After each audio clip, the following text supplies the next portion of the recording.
রাজবাড়ীর পদ্মার পাড়ে রাতের আঁধারে ৬ কৃষকের ফসল নষ্ট করে দিয়েছে দুর্বৃত্তরা। একমাত্র আয়ের উৎস নষ্ট হয়ে যাওয়ায় দিশেহারা হয়ে পড়েছেন কৃষকরা। শেষ হয়ে গেছে, গৃহস্থই শেষ। এই যে ৭-৮ বিঘা কদু খাইছে সবই শেষ। তারপরে এরকম এরকম ডাহাত দেয় না, কিন্তু মাইরে হারানো ভালো ছিল, জানে মাইরে হারানো ভালো ছিল, বিশাল ক্ষতি হয়ে গেছে। সোমবার ২৫ নভেম্বর গভীর রাতে রাজবাড়ীর গোয়ালন্দ উপজেলার উজানচর ইউনিয়নের পদ্মার পাড়ে চরাঞ্চলে এ ঘটনা ঘটে। জানা গেছে, স্থানীয় ৬ কৃষকের ১৮ বিঘা জমিতে লাগানো পেঁয়াজ, রসুন ও মিষ্টি কুমড়ার গাছ রাতের আঁধারে কেটে দেয় ও বিষাক্ত বিষ প্রয়োগ করে নষ্ট করেছে দুর্বৃত্তরা।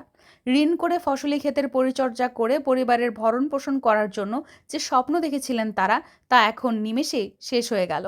ভুক্তভোগী ক্ষতিগ্রস্ত কৃষকরা হল স্থানীয় মুক্তার হোসেন, পরিমল ঘোষ, জয়নাল শেখ, ইমরান খান, সোহাগ গাজী ও হেলেম শেখ। বৃহস্পতিবার ২৮ নভেম্বর বিকেলে সরজমিনে গিয়ে দেখা যায়, পদ্মার পাড়ে রাজবাড়ীর গোয়ালন্দ উপজেলার উজানচর ইউনিয়নের মহিদাপুর চরে লেবুর বাগান সংলগ্ন মাঠের ফসলের ব্যাপক ক্ষতি হয়েছে এবং পেঁয়াজ ও রসুনের ক্ষেত, সাদা ও মিষ্টি কুমড়ার গাছগুলো উপড়ে ফেলা হয়েছে। কিছু কিছু জমির পেঁয়াজ ও রসুন পা দিয়ে পিষে দেওয়া হয়েছে এবং অন্যদের জমির ফসল ঠিক আছে।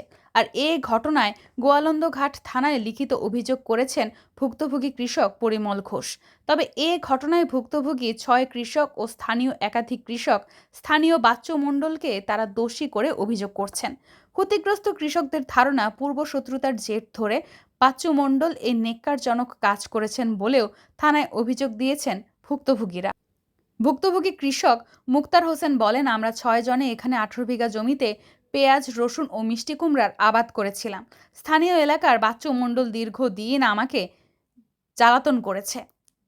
সে আমার কাছ থেকে এর আগে ৫৫,০০০ টাকা চাঁদাও নিয়েছে। ২৫ নভেম্বর রাতের আধারে লোকজন এনে ফসলগুলো বিষ মেরে নষ্ট করে দেয় এবং মিষ্টি কুমড়া গাছগুলো উপড়ে উঠিয়ে ফেলেছে। রসুন ও পেঁয়াজ বিষ দিয়ে নষ্ট করে দিয়েছে ও অনেক পেঁয়াজ ও রসুন তারা নিয়ে গিয়েছে। আমি এর বিচার চাই। আমি ১০-১২ লাখ টাকা এখানে ব্যয় করেছি। আমার আশা ছিল ২০ থেকে ২২ লাখ টাকা বিক্রি করব এবং এই বাচ্চু মণ্ডল দীর্ঘদিন আওয়ামী লীগের ছাত্রছায়ায় এখানকার মানুষের জ্বালাতন করেছে। আর এদিকে অভিযুক্ত বাচ্চু মণ্ডল বলেন, এ ঘটনায় আমি জড়িত নই। আমাকে এখানে চক্রান্ত করে ফাঁসানো হয়েছে। কে বা কারা করেছে আমার জানা নেই। তবে ঘটনাটি আমি শুনেছি।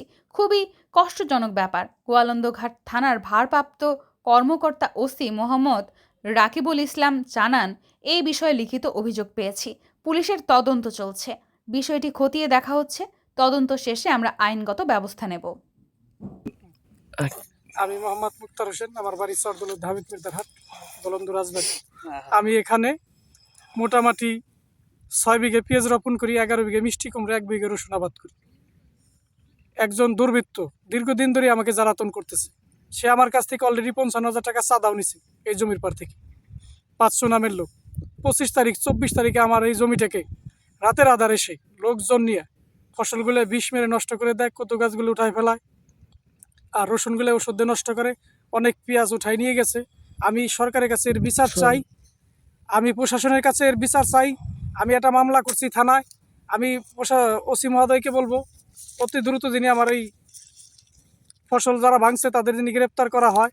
আমি কৃষি অফিসার যিনি আছেন গোয়ালন্দ থানায়, আমি ওনাকে অনুগত করবো যে আমার এই ক্ষতিপূরণ যেন আমি পাই। আমি নিঃস্ব হয়ে গেছি, আমি শেষ। আমার আর উঠে দাঁড়ানোর মতন কোনো পরিস্থিতি নাই। আমি ১০ থেকে ১২ লক্ষ টাকা এখানে ইনভেস্ট করছি। আজ আমার আশা ছিল যে আমি ২০-২২ লক্ষ টাকা বিক্রি করব। এই পেঁয়াজ দেখেন আপনারা, দেশবাসী যারা আছেন, একটা পেঁয়াজ এখানে রাখে নাই, সমস্ত পেঁয়াজ ওষুধ দিয়ে মারে ফেলছে।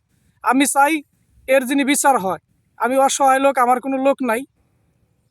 এই আসামি দীর্ঘদিন আমলিকির ছায়ায় দেশবাসীর পরে মানুষের পর জ্বালাতন করছে। এখন সে আবার নিজেকে বিএনপির নেতা দাবি করতে, কৃষক দলের নেতা দাবি করে। আমি চাই সে যে দলেরই হোক, এর যিনি সত্য বিচার পাই। আপনারা যে যেখান থেকে দেখছেন এইগুলো দেখেন দেশের পরিস্থিতি কি।